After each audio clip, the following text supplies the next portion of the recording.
Welcome to Law Pundits. If law interests you and you want to learn more about law, then please subscribe.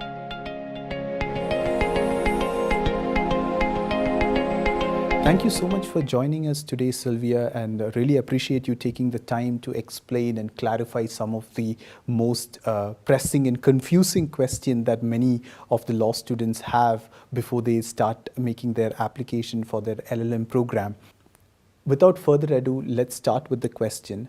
The first question and the most important question that we get asked here at Law Pundits and IALLM is that what is the best time to do an LLM or apply for an LLM? Is it better to apply for an LLM straight after college, that's the undergraduate law degree, or is it better if a prospective law student gets some experience as a lawyer practicing either in the courts or as a corporate lawyer, or gain some kind of work experience in the law field before they apply for the LLM? What is viewed more positively?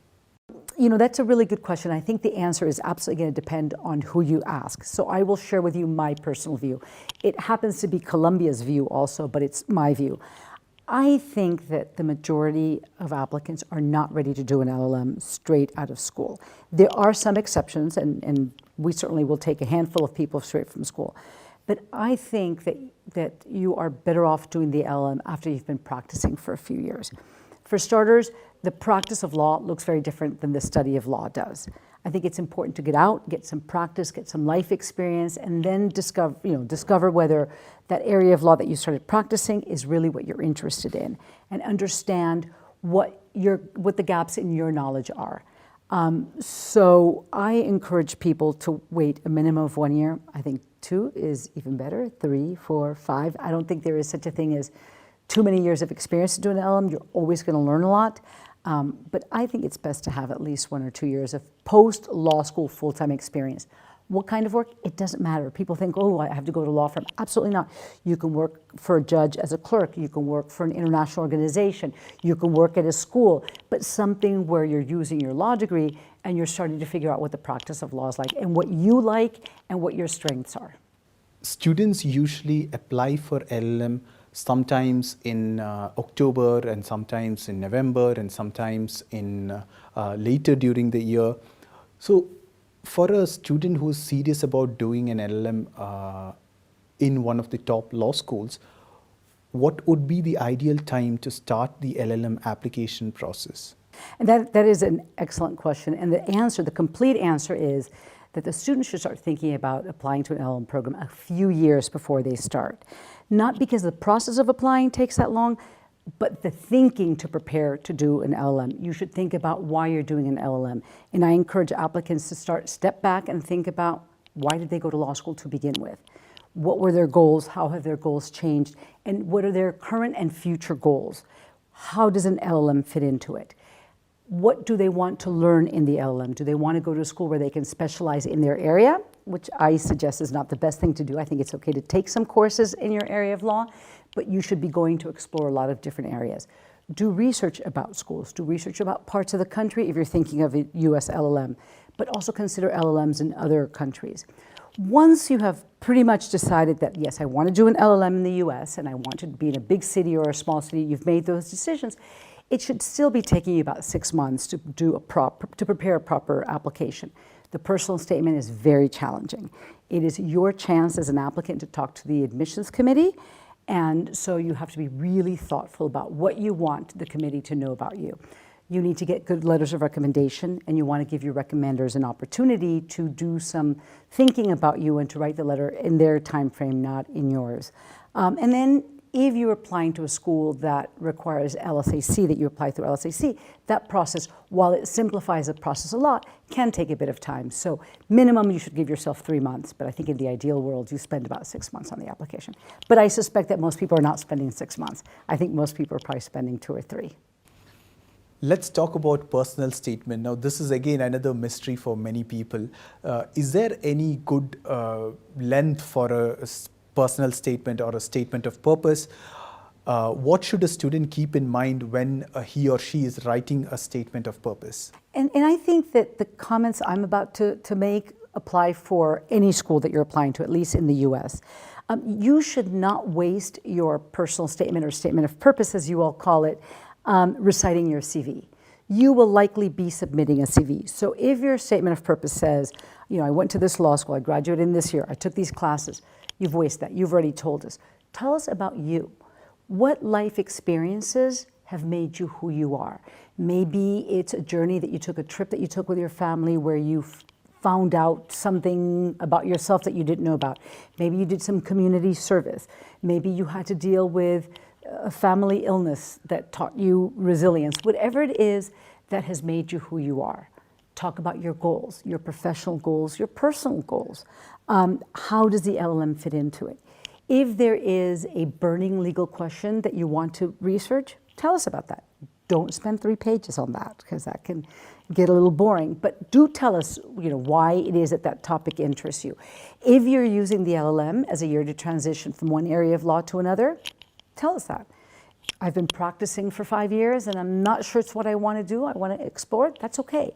The LLM can be about exploring. It's your opportunity to talk to us about you. And tell us why my school, of course in my case it's Columbia, fits into your plans. Another key question that every law student who is going to do an LLM will have is the career opportunities or the career options when they plan to do an LLM. Say, for example, if they're going to be doing an LLM from a top law school in the US, what are the options of a career as a lawyer in the US, or what are their other career options that are available? And as Columbia being a leading law school, what help do you do for your LLM students? So the answer, as in much in law, is it depends, right? There is no one answer fits all. It depends on where you earned your first law degree, the strength of the economy in that country, the relations between that country and the US in terms of business relations and work being done back and forth. It depends on the years of experience that you have and what kind of experience you have. What kind of work do you want to do in the States, for how long? So we tell our students that those who want to find work, first in the private sector, it is really important that they employ their connections from home. So if you're at a law firm here, in India, for example, but wherever your home is, you should be talking to the lawyers in your country who can help make contacts at firms in the US if that's what you're looking for. If it's in the nonprofit world, the same thing. If you've got any contacts, you should be mobilizing those. But most of the US law schools will have offices devoted to helping you find a job. They will help you draft resumes, letters of recommendation, do research about firms or organizations that you should be applying to. So you won't be doing it alone. But if you are doing the LLM with the idea that there is a guarantee that you're going to be able to work in the US afterward, then you may not want to do the LLM, because there are no guarantees, other than the guarantee that most of the schools will work really hard to help you. When do you start searching for the job? Again, it depends. What kind of work do you want to do, and the program that your school has. At Columbia, for example, we host with 5 other law schools a big job fair in January for LLMs. And we go through, we have it sort of calendared out when you prepare your resume, when you apply to the jobs, and so you don't have to worry about what the timing of that is. You know, I'm going to ask this, and this is there in the minds of all the people who are considering an LLM application, which is the cost of doing an LLM. What are the scholarships that Columbia provides, and what are some of the general scholarships that a law student should look for when applying for an LLM program? The question about scholarships is absolutely important, because doing an LLM in the US is expensive. It is not only the cost of tuition and fees, but of course the living expenses. I think it's absolutely worth it to do it. There's a great return on investment, but of course you have to have the funds to pay up front. So there are many different places to look for funding, and students should start looking for funding the moment they decide that they're going to apply to an LLM. There are organizations like Fulbright, the Ford Foundation, many of those organizations who support lawyers who want to do LLMs throughout the world. A lot of these places you need to apply a whole year before you apply for the LLM. So the date to start looking for aid is today, if you know you could do an LLM. There are a lot of country-specific scholarships. Those usually you can find them pretty easily online, sometimes through universities. You can find them USAID, a lot of the US embassies will have that kind of information. There are also a lot of university scholarships. Columbia has a very generous scholarship program, but we don't have enough funds to meet the need of every single applicant, which is why it's important that students look for other sources of funding. And ours is a cost-sharing model primarily, where we will pay for a portion and then you're expected to contribute the rest. But there are lots and lots of sources of funding, and these students just have to do the work online to find them. In terms of the deadline for the application, when does Columbia have its deadline for the LLM application? Okay, so at Columbia we have two different deadlines.